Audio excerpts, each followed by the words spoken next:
Dans la nuit du 3 décembre 1984, l'Union Carbide, une usine de pesticides située en plein Bhopal, explose. Aujourd'hui, Bhopal porte encore les stigmates de cette tragédie. La carcasse de l'usine est toujours debout. 28 ans après l'explosion, des milliers de personnes intoxiquées au gaz sont encore suivies dans un hôpital spécialement construit pour elles, le Bhopal Memorial Hospital. Cet établissement prend en charge ces victimes gratuitement. Pourtant, en 2005, des essais cliniques auraient été réalisés dans cet hôpital à l'insu de plusieurs centaines de patients. Dans ce centre médical associatif, des rescapés de Bhopal qui souffrent de nombreuses pathologies respiratoires sont pris en charge bénévolement. À la tête de cette structure de soins, Rachna.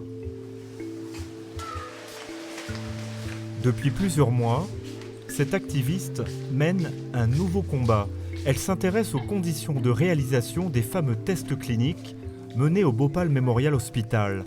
Et elle a accumulé un certain nombre de documents qui mettraient en lumière une série de dysfonctionnements.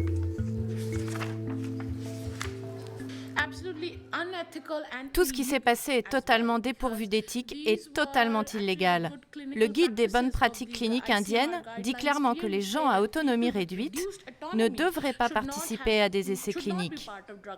Et les victimes du gaz étaient bien des personnes à autonomie réduite. Ces gens n'avaient pas d'autre endroit où aller à part cet hôpital pour avoir un traitement gratuit et des soins spécialisés. On a joué sur leur dépendance. Les médecins les ont utilisés comme cobayes humains en jouant sur la gratuité des traitements. L'un de ces tests a été co-réalisé par le laboratoire français Sanofi. Et dernièrement, ce fameux test a fait l'objet d'un rapport d'inspection du gouvernement indien. Voici les conclusions de ce rapport que nous dévoile Rachna. Il est écrit qu'il y a bien eu un test pour un nouveau médicament, un anticoagulant sur 57 patients. Ces patients auraient tous donné leur accord. 8 personnes seraient décédées, mais de mort naturelle, par crise cardiaque par exemple, et non à cause du fameux médicament. Cette version officielle, Rachna la conteste. Les inspecteurs du gouvernement ont regardé les consentements et ont dit « Oh, regardez, tout le monde a signé. Ça veut dire que tout le monde a donné son consentement. » Mais on sait que les gens n'ont pas donné de réponse. Ces inspecteurs ont dû les rencontrer, les entendre.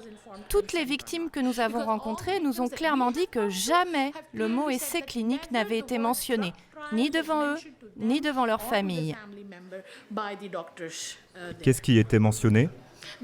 En fait, pour la plupart, on leur disait « Vous êtes admis à l'hôpital pour une opération chirurgicale, par exemple, donc il faut signer ce papier. » Mais le mot essai clinique n'était jamais prononcé.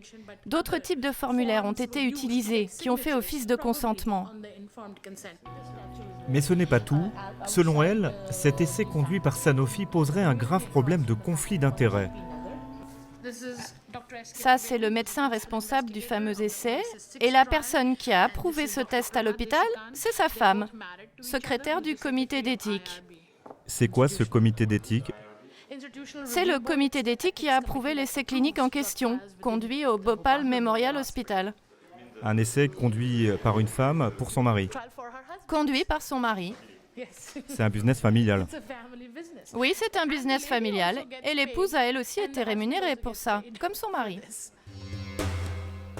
Comment un couple de médecins au sein d'un hôpital public peut-il valider un essai clinique ? Dans quelles conditions ces essais ont-ils été réalisés sur des victimes du gaz ? Le médecin qui a conduit cet essai n'a pas souhaité nous répondre, mais nous décidons de nous rendre quand même au Bhopal Memorial Hospital pour obtenir des explications. En caméra cachée, nous rencontrons l'un des responsables de l'établissement. Pour lui, l'hôpital et les médecins n'ont rien à se reprocher dans cette affaire. Tout le monde était au courant de tout cela. Tout le monde était au courant ? Tous les patients, ils ont signé des consentements. Mais certains ne semblaient pas savoir qu'il s'agissait d'un essai clinique. Non, c'est pas comme ça. Mais j'ai rencontré moi des victimes qui ne savaient pas que c'était un essai clinique. Vous m'avez dit que tout le monde savait. Le ministère de la Santé a réalisé une enquête officielle. Ils ont pu éplucher tous les documents du Bhopal Memorial Hospital et ils ont conclu qu'il n'y a pas eu d'erreur de notre part. Mais comment peut-on réaliser des essais sur des victimes du gaz? Il n'y a pas que des victimes du gaz ici. Mais toutes les personnes qui viennent ici sont des victimes du gaz. Vous savez, il y a aussi des patients privés au sein de notre hôpital.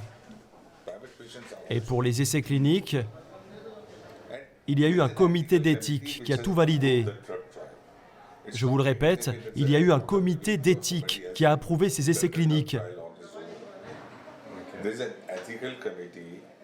Et l'argent n'est pas allé directement au médecin. L'argent a été déposé sur le compte bancaire de l'hôpital. Mais comment se fait-il que l'essai clinique soit conduit par un médecin alors que son épouse siège au sein du comité d'éthique de l'hôpital? Elle a donné quand même son accord à l'essai clinique alors que c'est son mari. Alors, il y a d'autres personnes qui siègent au comité d'éthique. Il y a 8 personnes. C'était une décision du comité dans son ensemble. Ce n'est pas la décision d'une seule personne.